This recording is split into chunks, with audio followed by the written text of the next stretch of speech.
નમસ્કાર વિદ્યાર્થી મિત્રો, ધોરણ 12 એકાઉન્ટ ભાગ 1 એમાં છેલ્લું ચેપ્ટર 7મું ભાગીદારી પેઢીનું વિસર્જન. ભાગીદારી પેઢીનું વિસર્જન એમાં આપણે એક લેક્ચરમાં થોડી થિયરી જોઈ હતી. એ થિયરી જે જોઈ એમાં આગળ વધીએ છીએ. હવે આ ચેપ્ટરમાંથી જે ખાસ પૂછાય છે એવી આમનોંધો છે, એટલે એ આમનોંધો ખાસ પાકી કરવાની છે. આમનોંધો સમજી લઈએ, પછી જે દાખલા પૂછાય છે ગણવા છે. તો સૌપ્રથમ અનામતો અને નહીં વેચાયેલ નફા નુકસાનની બાકી છે એ આપણે ખાતું બંધ કરવાની આમનોંધ લખવાની છે. તો સૌપ્રથમ તમે જુઓ તો આપણે 5મા ચેપ્ટરમાં પ્રવેશમાં અને 6થું નિવૃત્તિમાં પણ આ જોતા હતા કે જે એકત્રિત અનામતો છે એમાં સામાન્ય અનામત, કારીગર અકસ્માત વળતર ભંડોળ, નફા નુકસાન ખાતાની જમા બાકી, ઉધાર બાકી હોય તો ખોટ કહેવાય. આ બધી વિગતો છે એ માલ મિલકત નિકાલ ખાતે લઈ જવામાં આવતી નથી. આ રકમ છે એ નફા નુકસાનના પ્રમાણમાં જૂના ભાગીદારોને મૂડી ખાતે લઈ જવામાં આવે છે. એટલે આ ખાતાઓને મિલકતો કે દેવા નથી, એટલે એ મૂડીનો ભાગ છે, એટલે મૂડી ખાતે લઈ જવાના આવે છે. એની નોંધ જોઈએ તો અનામતો અને નુકસાન ખાતાની જમા બાકી. તો પહેલી નોંધ છે અનામતો અને નફા નુકસાન ખાતાની જમા બાકી એટલે નફો. આ જે છે એને આપણે બંધ કરવું હોય તો શું આમનોંધ થશે? તો એ આમનોંધની આપણે ચર્ચા કરવાની છે, લખવાની છે. એ નમૂનાની જ આમનોંધ છે. આ ધ્યાન રાખજો, આ આપણું નમૂનાની છે. આમાંથી જે વિગત આવતી હોય લખવાની છે, ન આવતી હોય લખવાની નથી. આપણે નમૂનો દોરીએ ત્યારે બધું જ જે વિગત આવતી હોય લખીએ છીએ. પછી અંદરની વિગત આપણે જ્યારે દાખલામાં રકમ આવશે એ મુજબ રકમ લખવાની છે. અત્યારે રકમ નથી લખતા.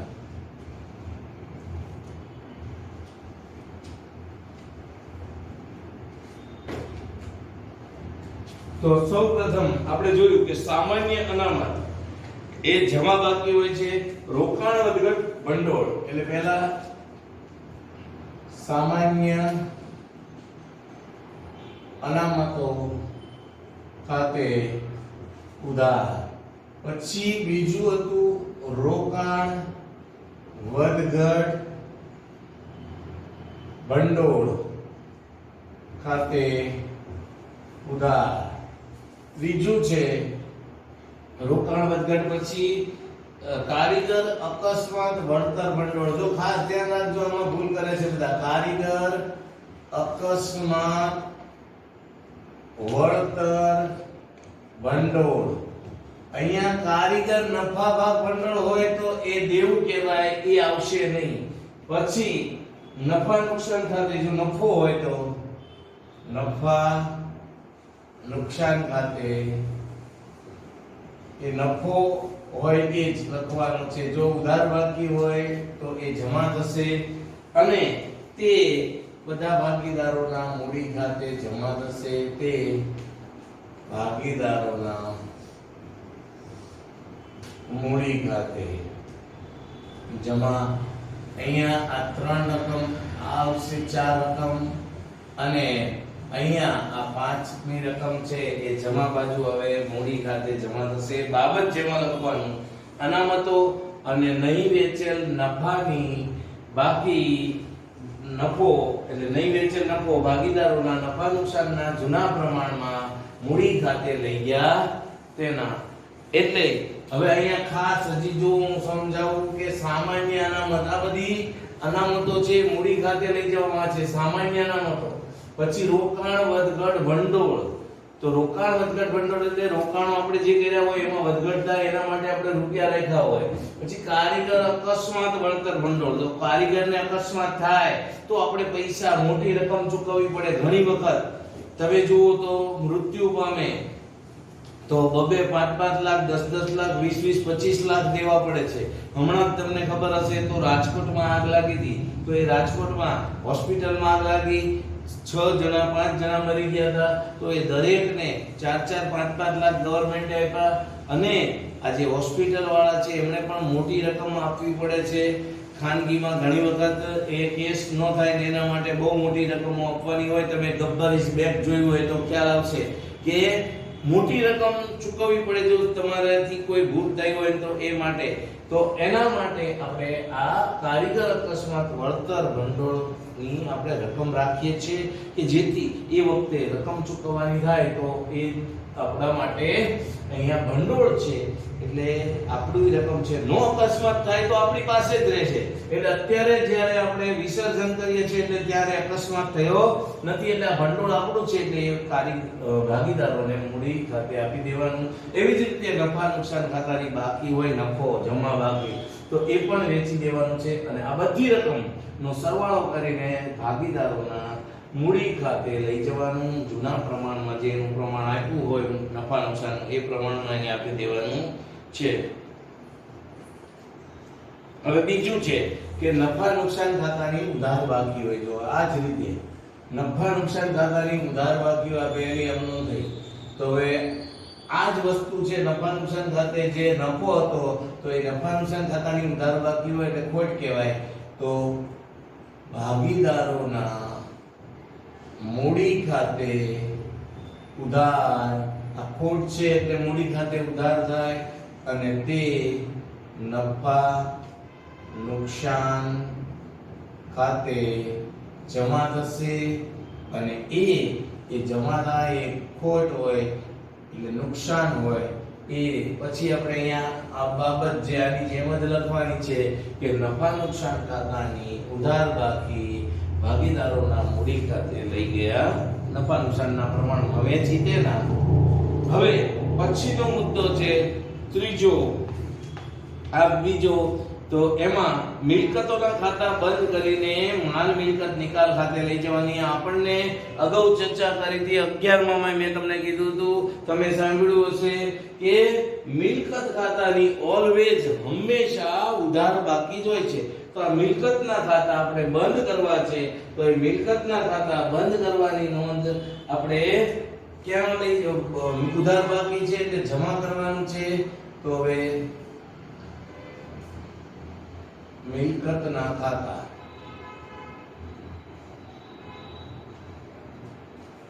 બંધ કરી માલ મિલકત નિકાલ ખાતે લઈ જવામાં અત્યારે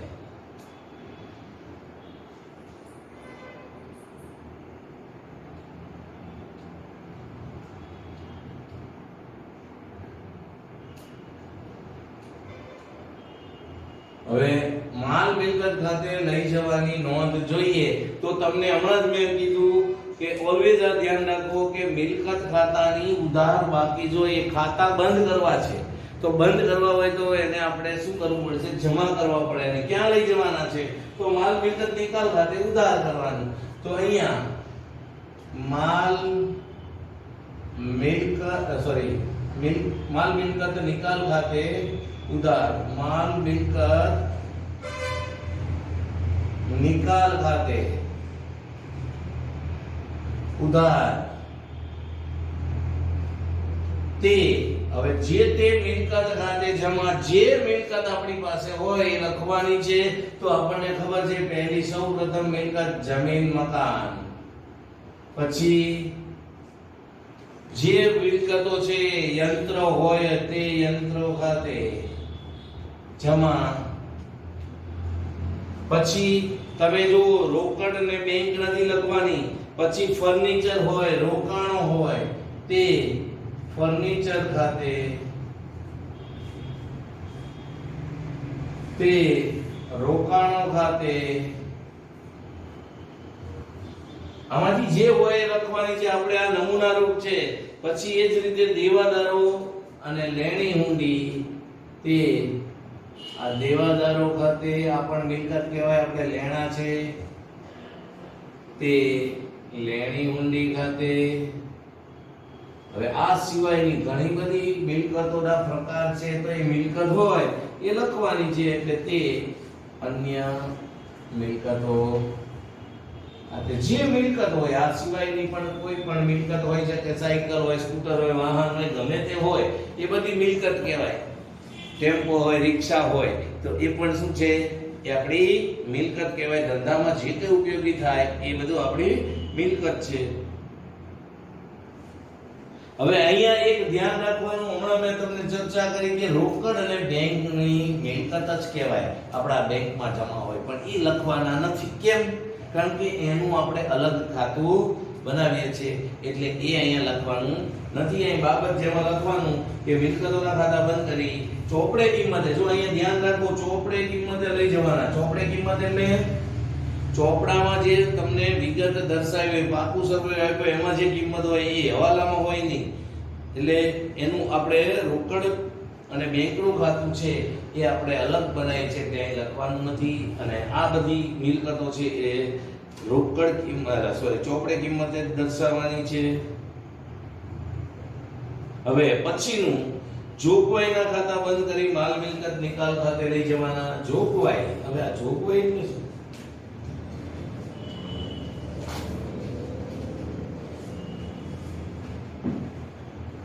જોગવાઈઓના ખાતા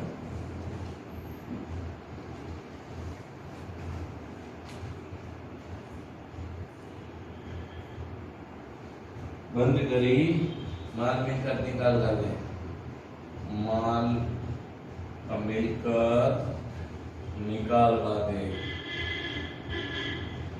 લઈ જવાની. બરાબર? તો હવે માલ મિલકત નિકાલ ખાતામાં લઈ જવામાં આવે ત્યારે તો આપણે, જો તમને જોગવાઈ એટલે શું, અનામત ને જોગવાઈમાં થોડોક ફેર છે. તો જોગવાઈમાં આવનાર સંભવિત નુકસાન આપણને ખબર છે, તો એના માટે આપણે જોગવાઈ કરીએ છીએ. દાખલા તરીકે મારે 50,000 રૂપિયા કોઈની પાસે લેવાના હોય, તો એ 50,000 રૂપિયામાંથી મને એમ લાગે એ 2,000 રૂપિયા એકાદો નહીં આપે, તો એ 2,000 ગાલખાત અનામત છે, એટલે સંભવિત નુકસાન છે. એવું નહીં કે નુકસાન થાય, કદાચ પૂરેપૂરા પણ આવે, તો એ જોગવાઈ કહેવાય છે. એવી રીતે આપણને ઘસારા ફંડ જે છે, આપણે મિલકતનો ઉપયોગ કરીએ છીએ, તો આપણને ખબર જ છે મિલકતની કિંમતમાં ઘટાડો થવાનો છે. મેં સમજો કે કોઈ નવી કાર લીધી, ફોર્ચ્યુનર લઈએ, હુકમ મોડી લેવી, તો એ ફોર્ચ્યુનર લીધી 30 લાખ રૂપિયા થયા, પણ એ કારને હું 1 વર્ષ પછી વેચીશ તો એ 30 લાખના સીધા જ 28-25 લાખ થઈ જશે. અને જો એકાદ બે ગોબા સરસ મજાના પડી ગયા હોય તો 20 લાખ નહીં આવે. એટલે એ ઘસારો લાગે છે. અને ઘસારો યંત્રમાં આપણે 11માં જોયું હતું કે કેવી રીતે ગણાય છે. આ યંત્રમાં સમય આધારિત હોય છે અને વપરાશ આધારિત. કલાક, યાંત્રિક કલાક દર તમે શીખ્યા હોય તો, યાદ હોય તો. જ્યારે આ વાહનમાં ઘસારો કેવી રીતે ગણાય છે, કેટલા કિલોમીટર ચાલ્યું છે જોવામાં આવે છે. અને મેં કીધું એમ કે કેટલા જણાને વેચવામાં આવ્યું છે, અથવા તો આ કોની માલિકીનું છે. એક ડોક્ટર છે, એક સેલ્સમેન છે, તો એ ડોક્ટરનું વાહન છે એ આપણે લેવાય, સેલ્સમેન નું હોય એને ઘૂસતાવી નાખ્યું હોય, ગમે એટલું આડે ધડ એનો ઉપયોગ કરેલો હોય, પણ ડોક્ટર છે દવાખાનાથી ઘરે, ઘરેથી દવાખાને શનિ રવિ ભરવા ગયો હોય બહુ. જ્યારે કોઈ એવા વ્યક્તિનું હોય કે જે સેલ્સમેનશિપ કરતો હોય, તો એ વસ્તુ છે એ ઉપયોગમાં લીધેલી હોય, પણ બે એક સાથે લીધેલી હોય તો તમે જુઓ તો ગાડી ડોક્ટરની હશે એ ટોપ હશે, જ્યારે સેલ્સમેનની ગાડી હશે થોડી કખડધજ થઈ ગઈ હોય બહુ ઉપયોગ થવાને કારણે. તો હવે અહીંયા જોગવાઈની જમા બાકી હોય છે એટલે આપણે ઉધાર કરવું છે. વિસર્જન સમયે પાકા સમયમાં જોગવાઈના ખાતા બંધ કરીને માલ મિલકત નિકાલ ખાતે જમા બાજુ લઈ જવામાં આવે છે. એટલે જોગવાઈના ખાતા બંધ કરવા માટે તેને બધાને ઉધાર કરવામાં આવે છે. તો એમાં જોગવાઈમાં ખાસ જોઈએ તો આપણને ખબર છે એક ગાલખાદ અનામત, પહેલું ખાસ આ ગાલખાદ અનામત ખાતું, અનામત ખાતે ઉધાર પછી એવી જ રીતે ઘસારા ફંડ ખાતે ઉધાર. પછી દેવાદાર કે લેણી હુંડી પર વટાવ અનામત. આ દેવાદાર ઉપર અથવા તો લેણી હુંડી પર આપણે જે વટાવ અનામત આપીએ કે લેણી હુંડી પર વટાવ અનામત, આપણને એમ થાય કે ભાઈ પૈસા તાત્કાલિક જોઈએ છે તો એના માટે આપણે આ વટાવ અનામત આપતા હોઈએ છીએ અને તે માલ મિલકત નિકાલ ખાતે જમા. તે માલ મિલકત નિકાલ ખાતે જમા. તો આ રીતે આ જોગવાઈના ખાતા બંધ કરવામાં આવે છે. પછી દેવાના ખાતા બંધ કરીને માલ મિલકત નિકાલ ખાતે લઈ જવા હોય, જો હવે દેવાના ખાતા બંધ કરવાના અને માલ મિલકત નિકાલ ખાતે લઈ જઈએ.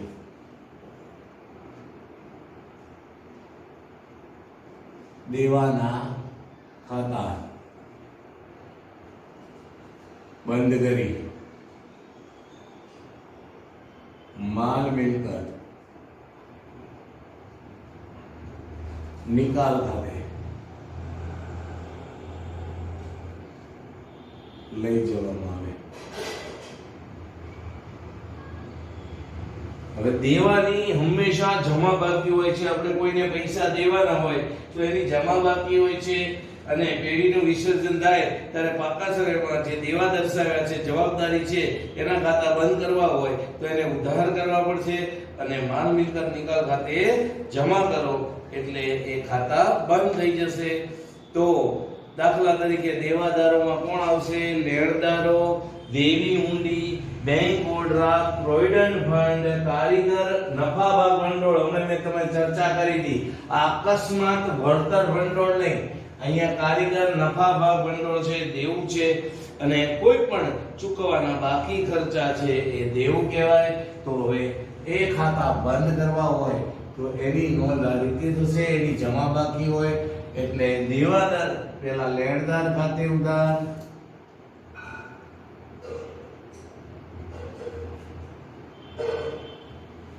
પછી દેવી હુંડીઓ ખાતે ઉધાર,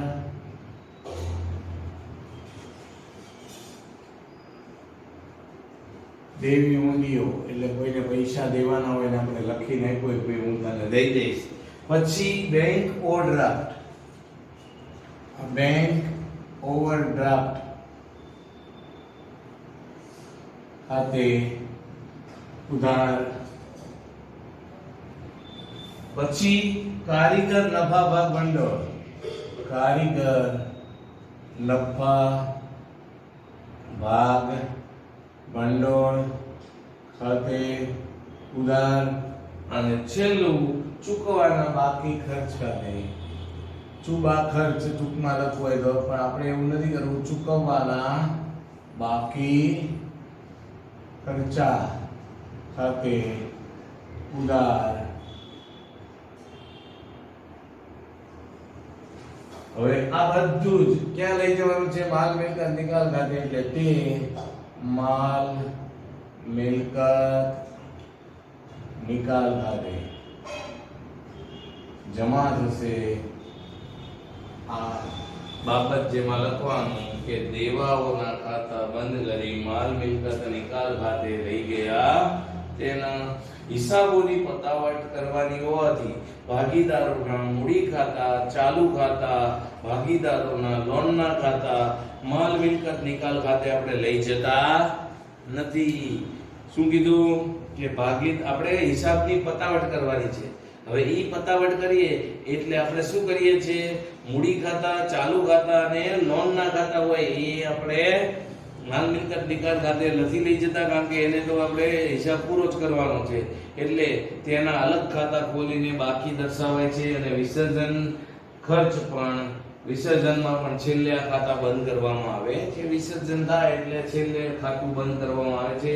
હવે મિલકતોનું વેચાણ કરીએ ત્યારે હવે જો આ જે બધી મિલકતો લઈ ગયા આપણે તો બંધ જ કરવાની છે દુકાન. હવે હવે પેઢી બંધ કરવાની છે તો મિલકતો છે એને શું કરવામાં આવે? વેચવામાં આવે. તો મિલકતો નું વેચાણ કરીએ એટલે શું થાય? મિલકત જાય, મિલકતોનું વેચાણ કરવામાં આવે.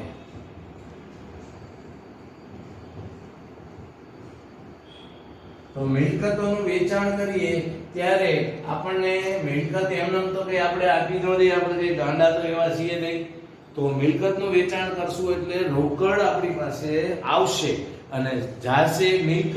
પણ એ મિલકતોના ખાતા તો ઓલરેડી આપણે બંધ કરી દીધા છે. તો શું કરવું પડે? તો મિલકતના ખાતા બંધ કરીએ ત્યારે રોકડ ખાતે ઉધાર થશે અને જે કઈ રકમ ઉપજે માલ મિલકત નિકાલ ખાતે જમા થશે. આ ખાસ ધ્યાન રાખવાનું છે.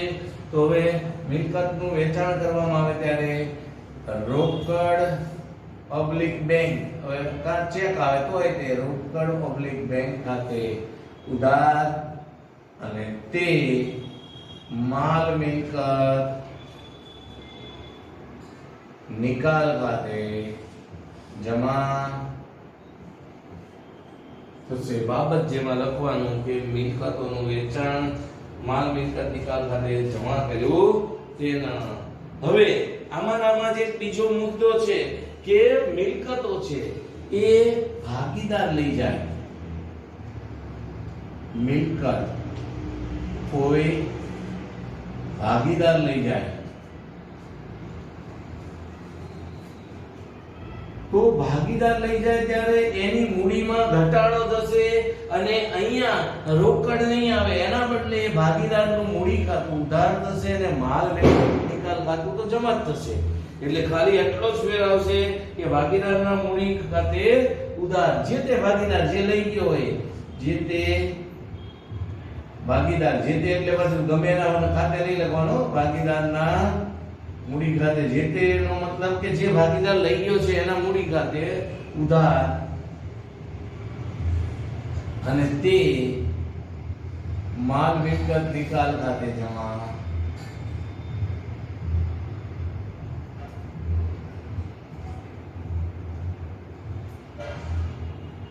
તો અહીંયા આ ખાસ ધ્યાન રાખવાનું છે કે જે ભાગીદાર લઈ જાય એના મૂડી ખાતે ઉધારવાનું અને જે તે મિલકત ખાતે જમા કરવા, એટલે માલ મિલકત નિકાલ ખાતે જમા કરવાનું. કે મિલકત ખાતે જમા ન થાય? ઓલરેડી તમે મિલકત ખાતું તો અહીંયા મિલકતો બધી બંધ કરી દીધી છે.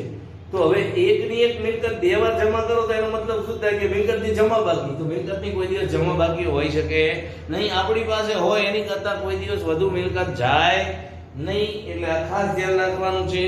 પછીનું આગળ વધીએ એટલે જો આ ખાસ ધ્યાન રાખવા છે. આમાં એક નોંધ છે કે જ્યારે મિલકતોનું વિસર્જન, પેઢીનું વિસર્જન થાય ત્યારે દ્રશ્ય અને અદ્રશ્ય મિલકતોમાંથી ઉપજવા ધારેલી કિંમત અવશ્ય આપવી. જો હવે અહીંયા અદ્રશ્ય મિલકત ને મિલકત હોય તો આપણે જે મિલકત છે ને એની ઉપજવા ધારેલી કિંમત આપણે આપવી જોઈએ. હિસાબ કરવા હોય તો મને એમ થાય કે મારી પાસે લાખ રૂપિયાની ગાડી છે પણ હું વેચવા જઉં તો 50,000 આવે તો લાખ રૂપિયાનો ગણાય એટલે એની કિંમત આપણે આપવાની ખાસ. એટલે અમારા માટે સૂચના છે, શિક્ષકો માટે. અદ્રશ્ય મિલકતની કોઈ જો વિગત ન આપી હોય તો આપણે સમજી લેવાનું કે એના કઈ ઉપજશે નહીં. કારણ કે અદ્રશ્ય મિલકત કઈ આવે? પાઘડી, પેટન્ટ, ટ્રેડમાર્ક, કોપીરાઇટ, પછી ફ્રેન્ચાઇઝી. આપણે કીધું હતું ને કે બીજા ભાગમાં છે. તો આ બધી મિલકતો છે એ તમે વેચવા જાવ તો ઉપજે નહીં. હું એમ કહું મારી પાઘડી છે વેચવી, ઘણી વખત ઉપજે ત્યાં પાછી એવું નથી. હું અમદાવાદ મારે ટ્યુશન ક્લાસીસ હતા એ મૂકીને આવ્યો, વેચીને આવ્યો. મને 3-4 વર્ષ સુધી એના પૈસા મળ્યા કે હું દઈ દીધું તેને, મને દઈ દેવાના પૈસા. ફ્રેન્ચાઇઝીમાં શું હોય છે કે તમારે એ નામનો ઉપયોગ કરવાનો છે ને એમને તમે ખેતલા પાટીનું સરસ મજાનું ઉદાહરણ છે ફ્રેન્ચાઇઝી. તો તમારી ફ્રેન્ચાઇઝી લેવી હોય તો એ લોકો આવીને તમને બધું સમજાઈ જાય છે. એવી જ રીતે આ પિઝા હટ ને બરાબર આ બધામાં આવું થાય છે. એ લોકો તમને આવીને બધું એની વસ્તુ એની સિસ્ટમ સમજાવી જાય. સેફ્રોન ને આ બધી હોટલો છે બ્રાન્ડેડ, એમાં એવું હોય ફ્રેન્ચાઇઝી આપે એટલે એ લોકો જ આવે કારીગરને કહી દે આ જ રીતે બનાવવાનું તો થાય. પછી તમે એમ કહો કે અમે અમારી રીતે બનાવશું તો એની, કારણ કે એની આબરૂ જાય. તમે કેટલા આપવાની ટી બનાવો ને હાવ પાણી જેવી ચા આપો તો ત્યાં કોઈ આવશે બીજી વાર અને એમ કે આ તો બોગસ થઈ ગઈ હવે. એ તમે ગમે ત્યાં જાઓ, ગમે તે જગ્યાએ પીવો ચા, સેમ સ્વાદ જ આવશે. એ જ વસ્તુ તમે સેફ્રોનની વાત કરું છું કે કોઈ પણ પિઝા હટમાં જાઓ, અમદાવાદમાં જાઓ કે અહીંયા જાઓ, તમે જુઓ એનું પિઝાની સાઈઝ, એનું જે ટેસ્ટ છે એમાં કોઈ ફેરફાર નહીં પડે. કર્ણાવતી દાબેલી તમે અમદાવાદમાં ગમે ત્યાં ખાઓ કે બહાર ગમે ત્યાં ખાઓ, પણ એ ઓરિજિનલ હોય તો. હું જે બોલું એ શબ્દ યાદ રાખજો, બધાના ડુપ્લિકેટ હોય તો પાછું એનો ટેસ્ટ નહીં આવે. પાર્લે બિસ્કિટ છે, તમે ગમે ત્યાં ખાઓ, તમે જો એ બને છે જુદી જુદી જગ્યાએ, કે એક જગ્યાએ નથી બનતા, એની 3, 4, 5 ફેક્ટરીઓ છે. તો એ એને પછી આપણે અહીંયા તમને બધાને ખ્યાલ છે બાજુમાં જ છે, આપણે તગડીમાં જ પાર્લેની ફેક્ટરી. તો અહીંયા બિસ્કિટ ને બધું બને છે, ચોકલેટો ખાસ બને છે, આપણે કિસવી ને ઓલી મેલોડી નહીં પણ એ બધી ચોકલેટો અહીં બને છે. તો એનો તમે અહીંયા બને કે એ અમદાવાદમાં બનતી હોય, બોમ્બેમાં બનતી હોય, બધે તમે ટેસ્ટ જુઓ તો ટેસ્ટ વાઇઝ કોઈ ફેરફાર હોતો નથી, કારણ કે એની જે માત્રા છે એ બધી ફિક્સ હોય, નક્કી જ હોય છે, એ રીતે એ લોકો બનાવતા હોય છે. એટલે આ મિલકતોમાં ઉપજવા ધારેલ કિંમત આપવાની જો ન આપી હોય અદ્રશ્ય મિલકતની, તો આપણે એવું માની લેવાનું કે આના કઈ ઉપજશે નહીં. કોઈ ચોપડે નોંધાયેલ લેણદાર તેની લેણી રકમ સામે કોઈ ચોપડે નોંધાયેલ મિલકત લેવા આપવામાં આવે ત્યારે, હવે જો આ જ રીતે કોઈ આપણે લેણદાર છે, ચોપડે નોંધાયેલો છે, અને એ એમ કે ભાઈ મને આ મારે અહીંયાથી કોઈ મિલકત એમ કે ભાઈ મારે આ ફર્નિચર જોઈએ છે, મારે આ યંત્ર જોઈએ છે, મારે મકાન જોઈએ છે, તો એ માગે ગમે તે, તો એ વખતે શું કરવાનું છે, આવા લેણદારને માલ મિલકત નિકાલ ખાતે લઈ જવામાં આવેલ હોવાથી જે તે મિલકતની જે ગણેલી ઉપજ અને તે લેણદારને ચૂકવવા અંગે કોઈ ચોપડે નોંધ કરવાની રહે નહીં. હવે આ એમ કે ભાઈ આ લેણદાર છે, સમજી લો અહીંયા 50,000 આપણી પાસે માગે છે, અને એની સામે આ યંત્ર છે એની કિંમત 45,000 છે. એમ કે સાહેબ મને આ 50,000 નું યંત્ર ભલે મારે 45,000 નું હું લઈ લઉં, ભલે મારે બીજા ન દેતા, તો આની કોઈ ચોપડે નોંધ કરવાની નથી, કારણ કે બેની નોંધ થઈ ગઈ છે, ખાતા બંધ થઈ ગયા છે, એટલે જે આવે એ જ લખવાના. માલ મિલકત નિકાલ ખાતે કઈ રકમ લખવાની છે, જે પછી આવે એ જ, કારણ કે આ તો બધું બંધ થઈ ગયું. આ ખાસ ધ્યાન રાખવાનું છે, એટલે આની કોઈ નોંધ કરવાની રહેતી નથી. પછી ચોપડે નહીં નોંધાયેલ મિલકતની ઉપજ મળે ત્યારે, હવે જો ચોપડે નોંધેલી નહોતી અને એ મિલકતની ઉપજ મળે, હવે નહીં નોંધેલી મિલકત હતી અને ઉપજે તો આપણને ફાયદો જ થાય, એટલે રોકડ બેંક ખાતે ઉધાર.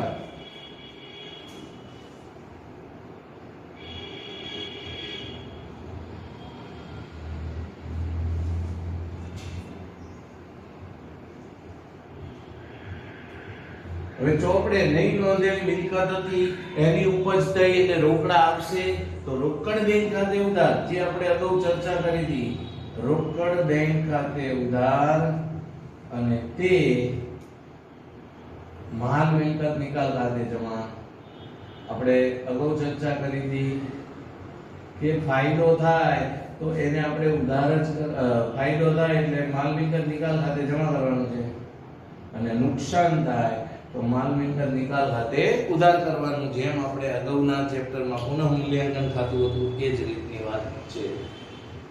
પછી બાબત જેમાં લખવાનું કે ચોપડે નહીં નોંધેલી મિલકત છે એની રોકડ ઉપજી તેના. હવે દેવા ચૂકવવામાં આવે, જેમ આ રકમ મળી હતી, મિલકતનું વેચાણ કર્યું, એમ આપણે હવે દેવું ચૂકવીએ, તો દેવું ચૂકવીએ એટલે રોકડ જશે, તો રોકડ જાય એટલે જમા થાય. દેવા ચૂકવવામાં આવે, અને દેવું ચૂકવે છે એટલે આપણે આમ નુકસાન થયું એટલે માલ મિલકત નિકાલ ખાતે ઉધાર કરવાનું છે, અને રોકડ બેંક ખાતે જમા. માલ મિલકત નિકાલ ખાતે ઉધાર, તે રોકડ બેંક ખાતે જમા. પછીનો મુદ્દો છે કે કોઈ ભાગીદાર જવાબદારી ચૂકવવાનું સ્વીકારે, કોઈ ભાગીદાર જવાબદારી ચૂકવવાનું સ્વીકારે. હવે ભાગીદાર કોઈ છે એ એમ કે ભાઈ મારે કોઈને પૈસા પેઢીને દેવાના હોય અને એ એમ કે ભાઈ હું ચૂકવી દઈશ, તો એ જવાબદારી એને સ્વીકારી કહેવાય. તો કોઈ ભાગીદાર જવાબદારી